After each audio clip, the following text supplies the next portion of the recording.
दोस्तों, उत्तर प्रदेश में उपचुनावों को लेकर तारीखों की घोषणा कर दी गई है। ऐसे में सभी राजनीतिक पार्टियों ने अपनी अपनी कमर कस ली है। 13 नवंबर को यहां पर वोटिंग होनी है और 23 नवंबर को इसके नतीजे सामने आने हैं।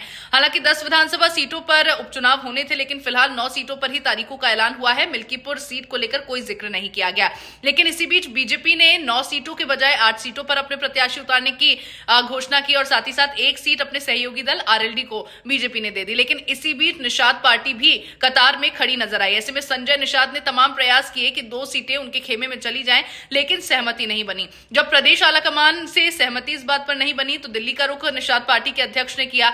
जब दिल्ली में आलाकमान से बातचीत उन्होंने की तो इस दौरान भी कोई सहमति इस बात पर नहीं बनी और आखिरकार यही फैसला हुआ कि निषाद पार्टी चुनाव नहीं लड़ेगी। लेकिन इसी बीच संजय निषाद ने दबी आवाज में परिणामों को लेकर संशय जता दिया है। और क्या आगे इस बात को लेकर एनडीए गठबंधन पर भी कोई असर पड़ सकता है, आगे देखिए। उपचुनाव से पहले बीजेपी के सामने समर्पण तो संजय निषाद ने कर दिया, लेकिन दबी आवाज में परिणाम को लेकर भी संशय खड़ा कर रहे हैं। उपचुनाव में 2 सीट को लेकर पिछले 4 दिन से लखनऊ दिल्ली एक करने वाले संजय निषाद को बीजेपी ने बिल्कुल भाव नहीं दिया। उनकी कोई बात नहीं सुनी गई और उनके सारे प्रस्ताव खारिज कर दिए गए। डॉक्टर संजय निषाद पिछले लगभग 4-5 दिनों से ही दिल्ली में बीजेपी के बड़े नेताओं के चक्कर लगा रहे थे, लेकिन उसका कोई हल नहीं निकला। जेपी नड्डा और सुनील बंसल से मुलाकात कर संजय निषाद ने 2 प्रस्ताव रखे। मझवा और कटेरी विधानसभा सीटों पर कैंडिडेट आपका सिंबल मेरा या फिर सिंबल आपका कैंडिडेट मेरा, ये दोनों प्रस्ताव बीजेपी आलाकमान ने ठुकरा दिया। संजय निषाद समझ गए कि प्रदेश संगठन के प्रस्ताव पर बीजेपी का केंद्रीय नेतृत्व मुहर लगा चुका है और निषाद पार्टी के लिए बीजेपी उम्मीदवारों का समर्थन करने के अलावा कोई दूसरा रास्ता बचा ही नहीं है।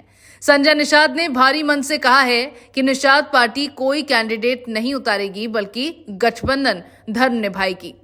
सीटों पर बात नहीं बनने की सूरत में डॉक्टर संजय निषाद ने पैतरा बदलते हुए निषाद समाज के हितों पर बात शुरू कर दी। निषाद समाज को अनुसूचित जाति का दर्जा दिलाने और निषाद पार्टी के कार्यकर्ताओं को समायोजित करने, उनके हितों का ख्याल रखने का प्रस्ताव डॉक्टर संजय निषाद ने रखा। जेपी नड्डा ने कहा कि उनके प्रस्ताव पर दीपावली बाद विचार किया जाएगा। फिलहाल उपचुनाव में एनडीए के सहयोगी के तौर पर बीजेपी उम्मीदवार को मजबूत करिए। एनडीए की मजबूती में ही बीजेपी और निषाद पार्टी सबका हित है।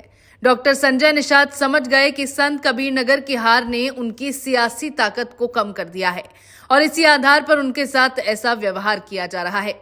इसके अलावा जब संजय निषाद से ये जानने की कोशिश की गई कि बीजेपी नेतृत्व उनके प्रस्ताव को लेकर क्या दृष्टि रखती है, तो उन्होंने भारी आवाज में कहा कि बीजेपी संत कबीर नगर वाली गलती दोहरा रही है।